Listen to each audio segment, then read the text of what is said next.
الحمد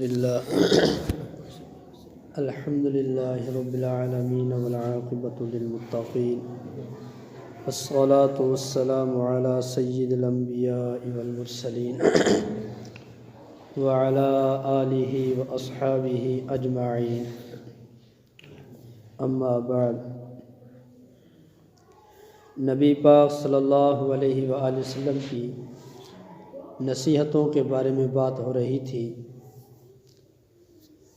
تو آج کے درس حدیث میں ان اسباب کا ذکر شروع کرتے ہیں جن اسباب کی وجہ سے گھر میں تنگی آتی ہے۔ ایسے کام کرتے ہیں جن کام کرنے سے گھر کے اندر تنگی آتی ہے، رزق میں تنگی آتی ہے۔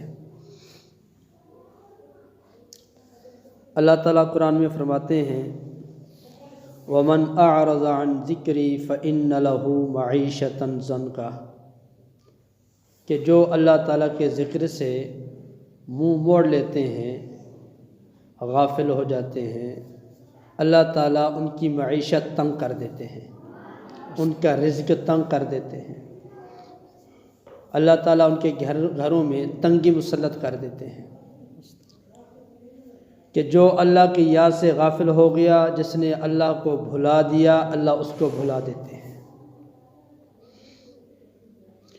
اگر کوئی اولاد اپنے والدین کو ناراض کرے تو پہلا اعلان والدین کا یہ ہوتا ہے کہ اس کی روٹی بند کر دو، گھر سے بھگا دو۔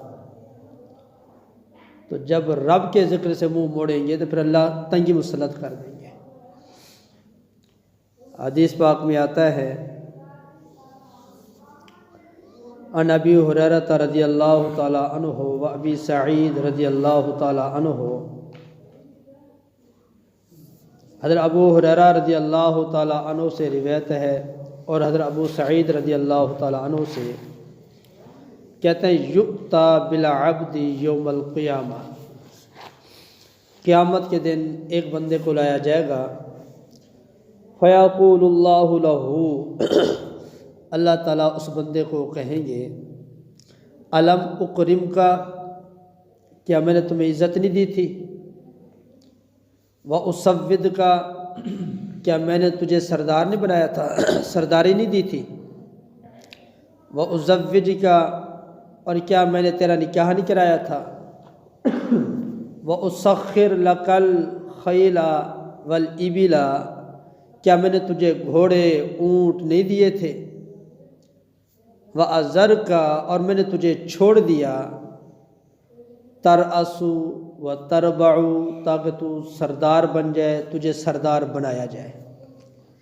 وفی روایہ، اور ایک روایت میں آتا ہے اللہ تعالیٰ فرمائیں گے الم اجعل لک سمع، کیا میں نے تجھے سننے کے لیے کان نہیں دیے تھے؟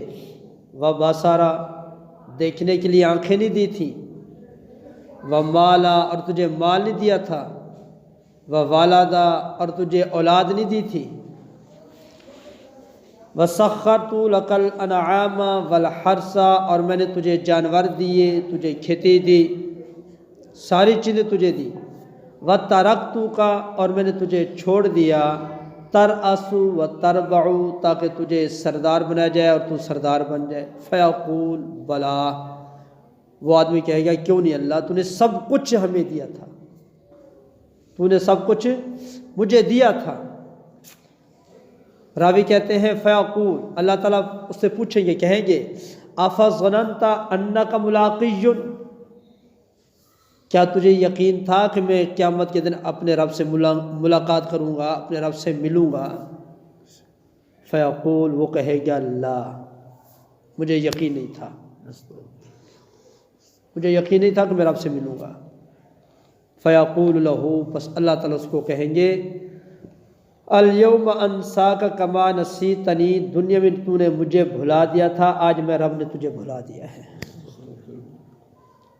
تو جو اللہ کو چھوڑ دیتا ہے، اللہ کو بھول جاتا ہے، دنیا کا نقصان یہ ہوا کہ اللہ رزق تنگ کر دیتے ہیں، اللہ گھر میں تنگیاں بھیج دیتے ہیں، اللہ اس کو تنگ کر دیتے ہیں، حالات اس کے تنگ ہو جاتے ہیں، اور آخرت کا نقصان یہ ہوگا کہ اللہ اس کو بھلا دیں گے، جس کو اللہ بھلا دیں گے پھر اس کی آخرت کہاں برباد ہو جائے گی۔ اور دوسرا نبی اللہ تعالیٰ نے فرمایا پہلا ذریعہ تنگی کا کہ جو اللہ کے ذکر سے منہ موڑ لیتا ہے، خواب و نماز ہے، قرآن ہے، اللہ کی یاد ہے، جو اللہ کی یاد سے غافل ہو جاتا ہے، منہ موڑ لیتا ہے، اللہ تعالیٰ اس کے اوپر تنگی مسلط کر دیتے ہیں۔ یہ پہلا سبب جو تنگی مسلط ہونے کا ہے وہ ہے اللہ کے ذکر سے، نماز قرآن سے، نیک اعمال سے منہ موڑنا۔ جو اللہ کی عبادت سے منہ موڑ لیتا ہے اللہ تعالیٰ اس کے اوپر تنگی مسلط کر دیتے ہیں۔ اور دوسرا سبب اللہ تعالیٰ نے فرمایا تنگی مسلط کرنے کا، فرمایا فَكَفَرُوا بِأَنْعُمِ اللَّهِ فَأَذَاقَهُ اللَّهُ لِبَاسَ الْجُوعِ، جو اللہ کی نعمت کی ناشکری کرتا ہے، اللہ کی نعمت کی ناشکری کرتا ہے، اللہ اس کو بھوک کا لباس پہنا دیتے ہیں۔ فَأَذَاقَهُ اللَّهُ لِبَاسَ الْجُوعِ، بھوک کا لباس، بھوک کا مزہ اللہ اس کو چکھاتے ہیں۔ پھر اب اللہ کی نعمتیں ہیں، سب کچھ ہوتا ہے، اس کے باوجود ناشکری ہوتی ہے۔ یہ ناشکری ایسی گندی بیماری ہے کہ جو اربوں پتی کھربوں پتی کو ککھ کا بنا دیتی ہے، اور شکر ایسی بڑی اللہ کی نعمت ہے کہ ککھ پتی کو لکھ پتی بنا دیتی ہے۔ تو ناشکری عام ہے، سب کچھ ہوتے ہوئے کہتے یار کوئی حال کوئی نہیں، بس جی پریشانی ہے۔ یہ ناشکری ایسی ہے کہ اس کی وجہ سے اللہ اس کو لوگوں کے سامنے ذلیل بھی کرتے ہیں، لوگوں کی نظروں میں گرا بھی دیتے ہیں، اور بھوک کا لباس بھی اللہ پہنا دیتے ہیں۔ کتنا یہ نقصان ہے۔ یہ تنگی کا دوسرا سبب ہے ناشکری۔ جا رہے تھے نا موسیٰ علیہ السلام اللہ سے ملاقات کرنے کے لیے، تو راستے میں ایک بندے کو دیکھا وہ مٹی کی طرح اپنے بدن کو چھپا کے پڑا ہے، تو کہنے لگا موسیٰ کہاں جا رہے ہو؟ پھر میں اللہ سے ملاقات کرنے کے لیے۔ اچھا اللہ کو کہہ دینا مجھے کچھ کپڑا تو دے دے، کچھ چادر دے دے، میں اپنا نگے شرمگاہ لپیٹ لوں، چھپا لوں، میں مٹی ریت میں اپنا بدن چھپا کے بیٹھوں ایک ہی جگہ۔ ٹھیک ہے میں کہہ دوں گا۔ آگے کہتے کہ مالدار تھا، کہاں جا رہے ہو؟ کلیم موسیٰ اللہ سے ملاقات کرنے کے لیے۔ اچھا میرا پیغام بھی لے جا۔ کیا کہ اللہ نے مجھے اتنا مال دے سنبھال ہی نہیں سکتا، اللہ کچھ مال کم کر دے۔ ٹھیک ہے۔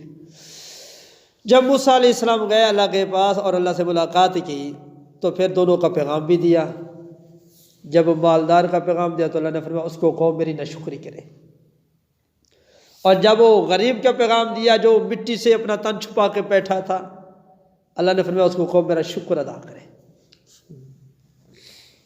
اب موسیٰ علیہ السلام ہے مالدار کے پاس بھی، اللہ کہہ رہا ہے شکر کر، میری ناشکری کر۔ وہ کہنے لگا کس چیز کی ناشکری کروں؟ اللہ نے کیا کچھ نہیں دیا مجھے، ہر نعمت ہر چیز مجھے دی، اتنا مال دیا میں سنبھال نہیں سکتا، میں اس کی ناشکری کروں؟ یہ نہیں ہو سکتا۔ دوسرے کے پاس گیا ہے جو مٹی کے ساتھ ریت کے ساتھ اپنا بدن چھپا کے لیٹا ہوا تھا، بیٹھا تھا۔ اللہ تعالیٰ فرماتے ہیں تو میرا شکر ادا کر۔ اس نے کہا کس چیز کا شکر ادا کروں؟ دیا کیا مجھے؟ یہی مٹی ہے، ریت ہے، اس میں تن چھپا کے بیٹھا ہوں، اتنا کپڑے ہی نہیں جب اپنا بدن چھپا سکوں۔ اللہ نے ہوا کو حکم دیا، ہوا چلی، وہ مٹی بھی گئی، ریت بھی گئی، ننگا ہو گیا۔ یہ بھی تو اس کی مہربانی تھی، نعمت تھی کہ چلو مٹی ریت کے ذریعے تو چھپا کے بیٹھا ہے نا، آنکھ ہے، کان ہے، ہاتھ ہے، دل و دماغ، یہ تھوڑی اللہ کی نعمتیں ہیں۔ تو معلوم ہوا جو چاہتا ہے میری رزق کی تنگی دور ہو جائے وہ بھوکا ہو کر بھی رب کا شکر ادا کرے، اور جو چاہتا ہے کہ میرے اوپر تنگی مسلط ہو جائے وہ سب کچھ ہوتے ہوئے نہ شکری کر دے بس۔ تو یہ دو سبب آج ہم نے بیان کیے جس کی وجہ سے گھر کے اندر تنگی مسلط ہوتی ہے، رزق تنگ ہو جاتا ہے، حالات تنگ ہو جاتے ہیں۔ نمبر ایک اللہ کے ذکر سے، اللہ کی یاد سے، اللہ کی بندگی سے، اللہ کی عبادت سے منہ موڑ لینا، اور دوسرا سبب ناشکری کرنا۔ یہ دو سبب ایسے ہیں جن کی وجہ سے گھر کے اندر تنگی آ جاتی ہے، گھر کے حالات بگڑ جاتے ہیں، سب کچھ ہوتے ہوئے سکون اجڑ جاتے ہیں، پریشانیاں گھیر لیتی ہیں۔ یہ 2 سبب ایسے ہیں، اللہ ہم سب کو ان 2 سبب جن کی وجہ سے رزق تنگ ہو جاتا ہے، گھر میں تنگی آ جاتی ہے، اللہ ہماری حفاظت فرمائے۔ ہر وقت اللہ ہمیں اپنی یاد نصیب فرمائے اور ہماری زبان سے شکر ہماری زبان کو شکر گزار بنائے، ہر وقت شکر کرنے کی عادت بنائے، کچھ ہو یا نہ ہو ہر وقت ہماری زبان رب کا شکر ادا کرتی رہے۔ شکر کرنے والا بندہ، اللہ کو یاد کرنے والا بندہ اللہ کو بہت محبوب ہوتا ہے۔ جب اللہ کو محبوب ہو جاتا ہے، اللہ اس کے سارے کام بنا دیتے ہیں۔ اللہ رب العالمین سے دعا جو کہا سنا گیا، اللہ تعالی ہم سب کو عمل کی